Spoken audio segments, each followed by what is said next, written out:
Now turn to Part 1. A customer and a representative of a company which rents cars. First, you have some time to look at questions 1 to 6.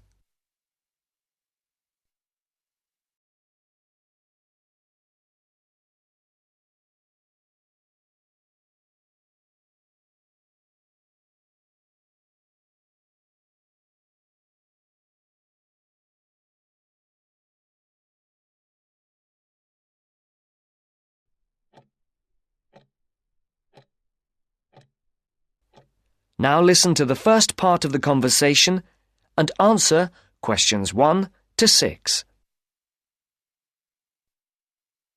Thank you for calling Carline. So that we can best help you, can you please press the star button on your phone now? Thank you. Now choose one of the following 4 options by pressing the buttons on your telephone. Press 1 if you would like to make a car reservation. Press 2 if you would like to talk to someone about a car reservation. Press 3 if you would... Please hold while we put you through to one of our assistants.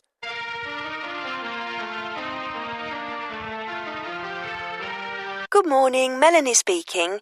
How can I help you?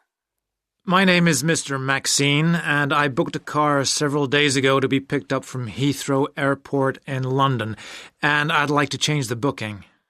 I see. Have you got a reference? Yes, I have it here somewhere on a piece of paper. Here it is.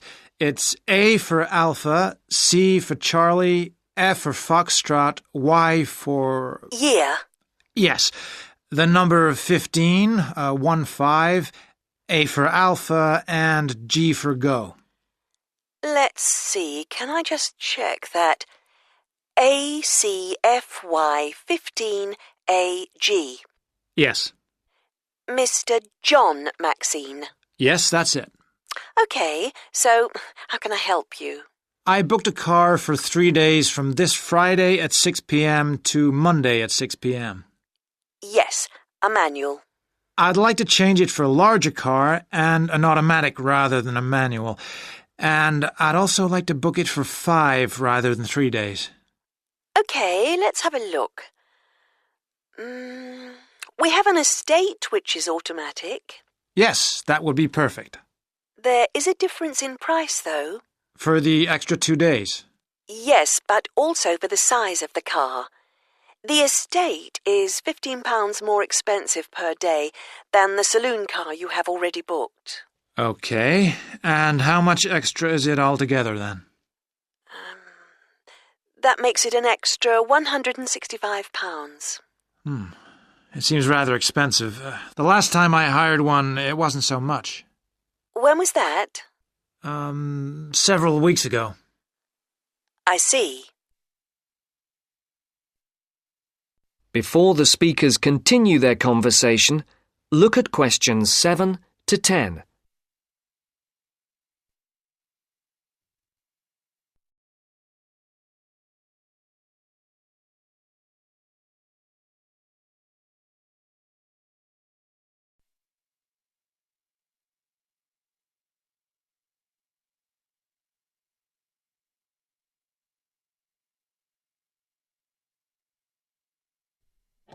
As you listen to the rest of the dialogue, complete the numbered spaces 7 to 10. Write no more than 2 words or a number for each space.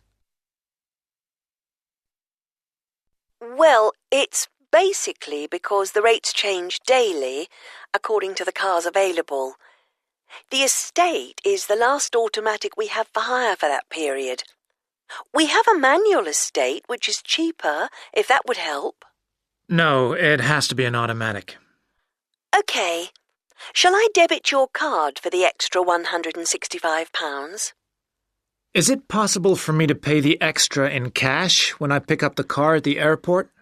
I'm afraid that isn't possible, as there are no facilities for handling cash at that time of the day. That seems odd. It's because the money can't be banked in the evening, and for security reasons, No cash is held on the premises. Okay, you can debit my card. You'll have to give the number to me again. Isn't it logged on the screen? For security reasons, it doesn't come up on the screen when we look at the booking. Any changes, and it has to be entered again. I see. It's 3445 9911. 3445 9911. 4425 4425 7750. 7750. OK, that has now been authorised. Shall we send the receipt to your Park Vale address? Yes, number 40. Is there anything else I can help you with, Mr. Maxine? No, nothing else, thank you. Have a nice trip. Thank you. Goodbye. That is the end of part 1. You now have half a minute to check your answers.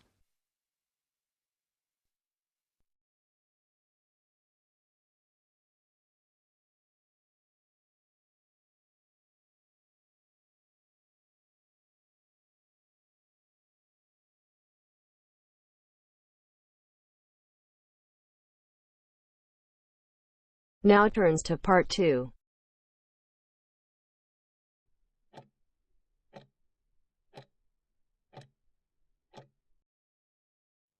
You will hear Joanne describing her home city of Darwin in Australia to a man called Rob, who hopes to go there. First, you have some time to look at questions 11 to 15.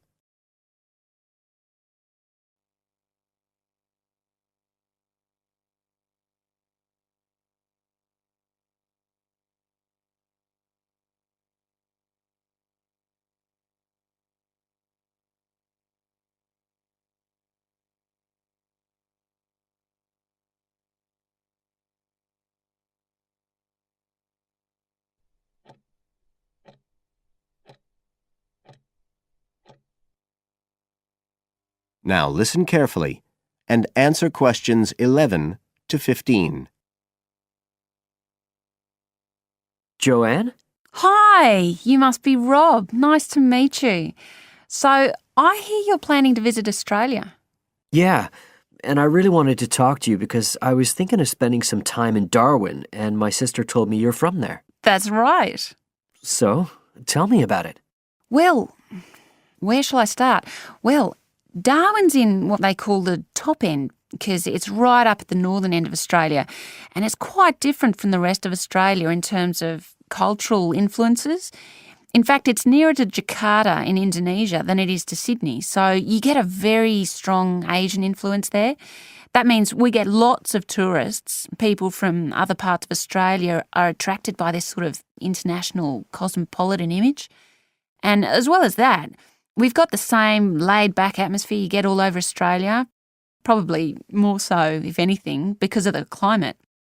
But what a lot of the tourists don't realise until they get there is that the city's also got a very young population.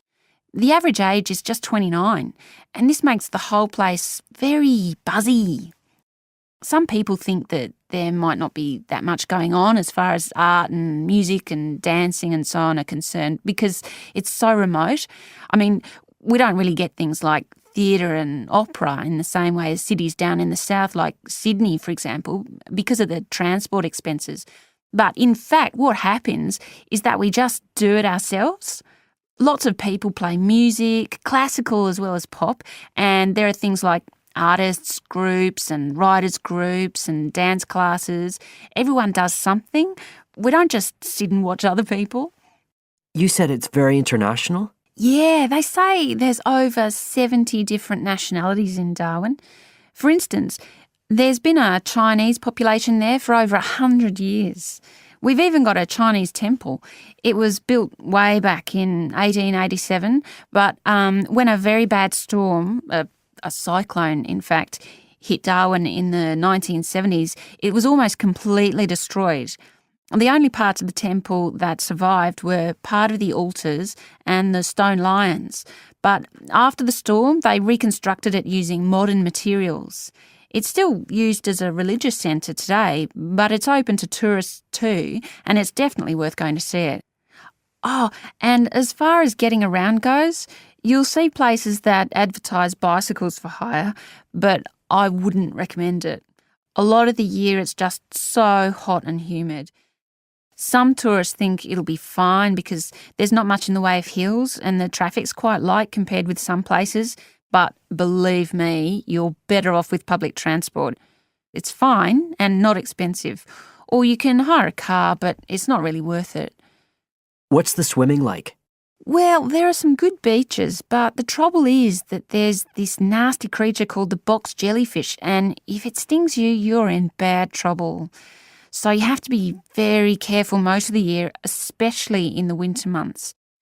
You can wear a lycra suit to cover your arms and legs, but I wouldn't like to risk it even so, personally.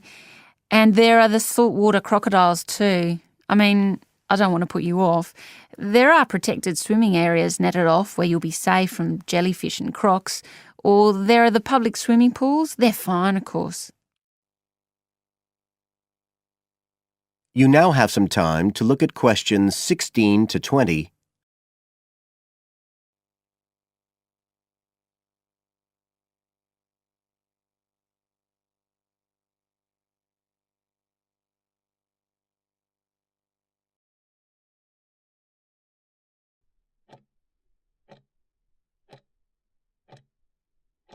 Now listen and answer questions 16 to 20. So, which places would you specially recommend? Well, one of the most popular attractions is called Aquascene. What happens is every day at high tide, hundreds of fish come in from the sea, all different sorts, including some really big deep sea fish. And some of them will even take food from your hand. It's right in the middle of town at the end of the esplanade. It's not free. I think you have to pay about $5, but it's definitely something you have to experience. Then, of course, Darwin has a great range of food, being such a cosmopolitan place. And if you don't have lots to spend, the best place to go is to Smith Street Mall, where they have stalls selling stuff to eat. There's all sorts of different things, including Southeast Asian dishes, which I really like. You'd think there'd be plenty of fresh fish in Darwin, as it's on the coast, but in fact, because of the climate, it mostly gets frozen straight away.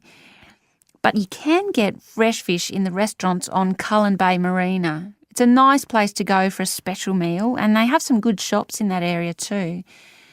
What else? Well, there's the Botanic Garden. It's over 100 years old and there's lots to see. An orchid farm, rainforest, a collection of palm trees, a wetlands area. You can easily spend an afternoon there. That's at Fanny Bay, a couple of kilometres out to the north. Then, if you've got any energy left in the evening, the place to go is Mitchell Street.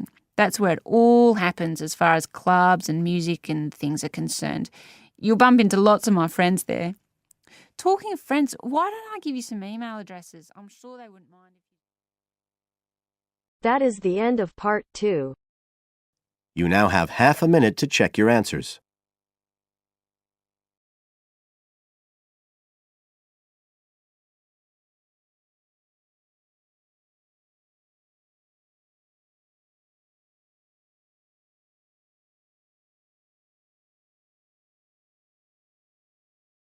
Now turns to part 3.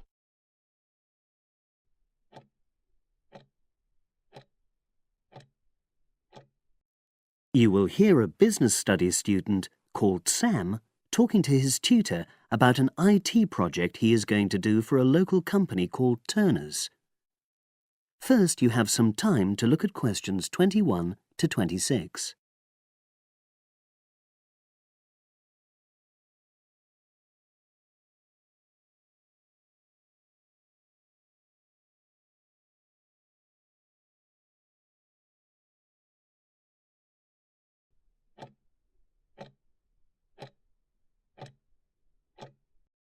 Now listen and answer questions 21 to 26. Hello, Sam. Come in and sit down. Thanks. You're here to discuss your company-based IT project, aren't you? Yes, I've been to see the manager and he's given me a lot of ideas about projects that the company would find useful, but I wanted to ask your opinion about them before I choose one. Yes, that's fine. Now, this company's called Turners, isn't it? That's right. It's a small engineering company. They make machine components for trade use. They're well established. They started in 1976, but they're a bit old-fashioned. Okay. And what kind of projects did Turners suggest you could do for the company? Well, they want some improvements made to their customer database. The one that they've got at the moment isn't very useful in some ways. I had a quick look at it. That would be a very straightforward project, and it'd be simple enough to evaluate, but I don't think you'd get enough out of a project like that. You wouldn't learn anything new. Well, another project they suggested is to do with their online sales catalogue. At the moment, customers can look at their products, but they can't actually order them online, which must affect their competitiveness. But I said I thought it would take too long. It's quite a big task. You're right. It's too much for the time you've got. It's a pity, though. Then they want some help with their payroll system. At the moment, the way they calculate pay involves a lot of manual accounting. I suggested they could have a system where employees register electronically when they arrive and leave work, so the hours they do could be transferred automatically. I think you'd get a lot out of a project like that. It would extend your skills, but it wouldn't be too much to take on. A student did something similar a couple of years ago, but this is slightly different. Well, then they need help with their stock inventory. They do everything manually. Really? Yes, and it takes so much time.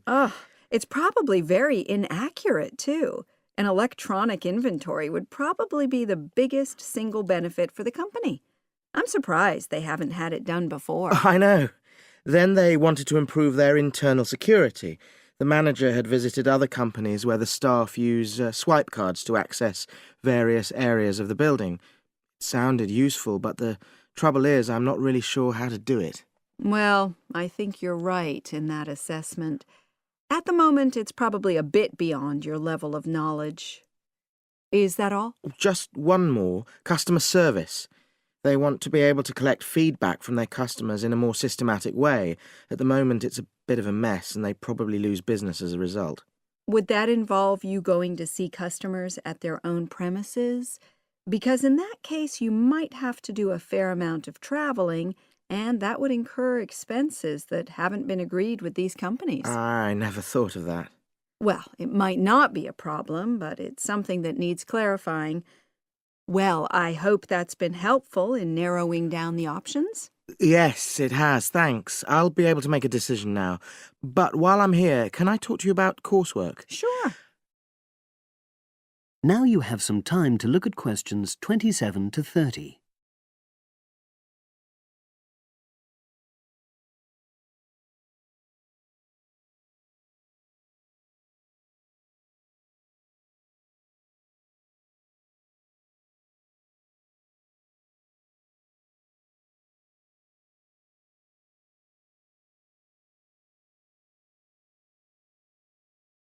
Now listen and answer questions 27 to 30.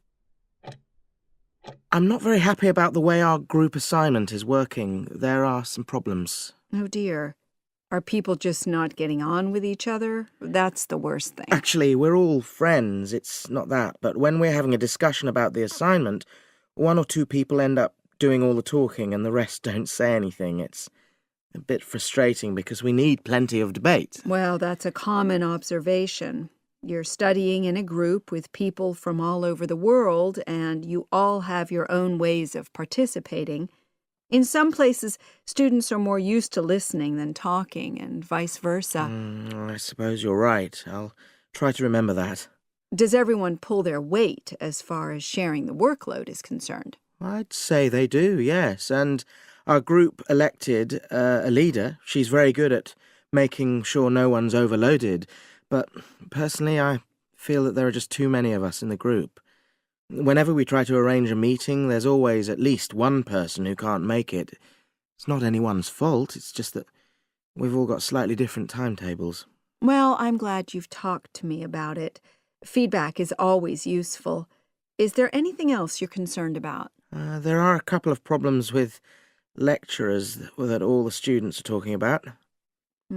Last semester we had negative feedback about the way lectures were organized.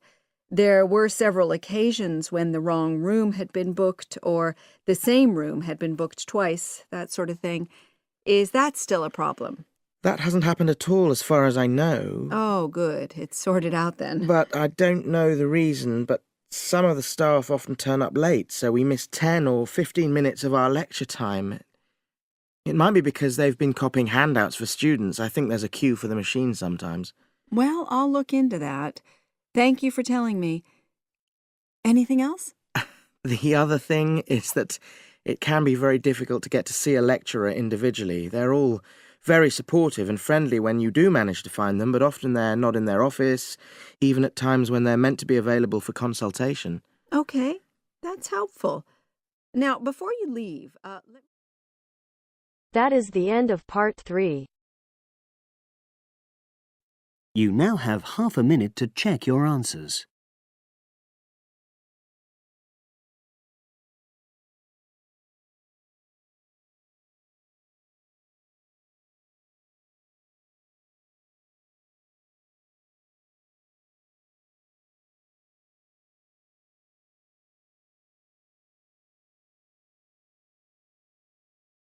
Now turns to part 4.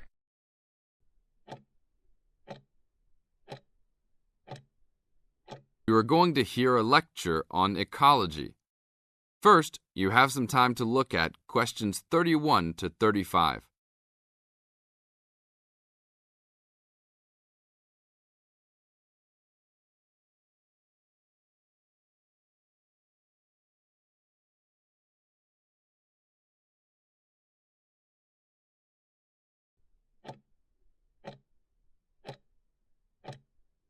Now listen to the tape and answer the questions. Good afternoon. I'd like to turn it over to Dr. Carey, who will talk about the programme in restoration ecology. Thanks, Chris.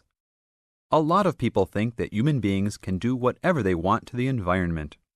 But as Aldo Leopold taught, land is a system of interdependent parts which should be regarded as a community and not a commodity.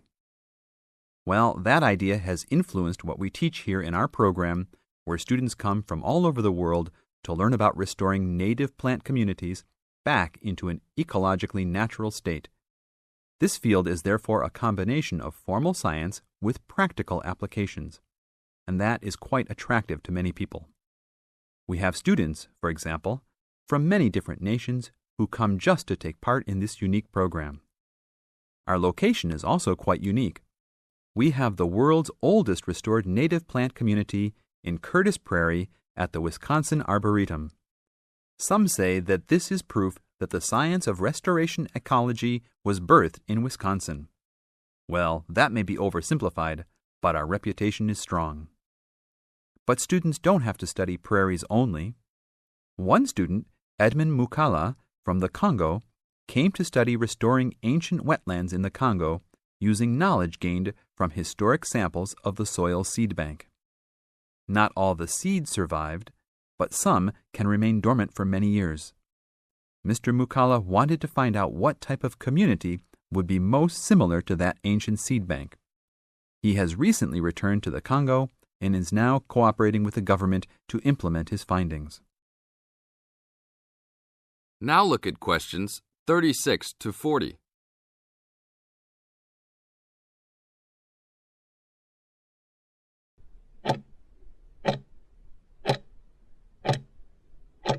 As the talk continues, answer questions 36 to 40. So the only prerequisite for doing research here is that it is a native plant community. That means not just prairies, but wetlands, woodlands, savannas, and other environments. We're proud of the diversity of research topics in our program. And we continue to grow. This year we have 32 new students from 8 different countries. When students first arrive, they begin rigid coursework in statistics, ecology, plant identification, and the theory of landscape change. Then they take part in internships at local conservation agencies such as the Arboretum, the Nature Conservancy, the Parks Department, and others. We find internships to be crucial in helping students apply the knowledge they have gained in the classroom. And we're proud to say that, since the beginning, we have graduated 277 students with master degrees from our programs and 122 students with PhDs. Some have gone on to bigger and better things. One graduate is now the director of the Worldwide Fund for Nature in China. Another is the director of Parks Development in California. And others now lead their own research departments in universities around the world. That is the end of part 4. You now have 30 seconds to check your answers.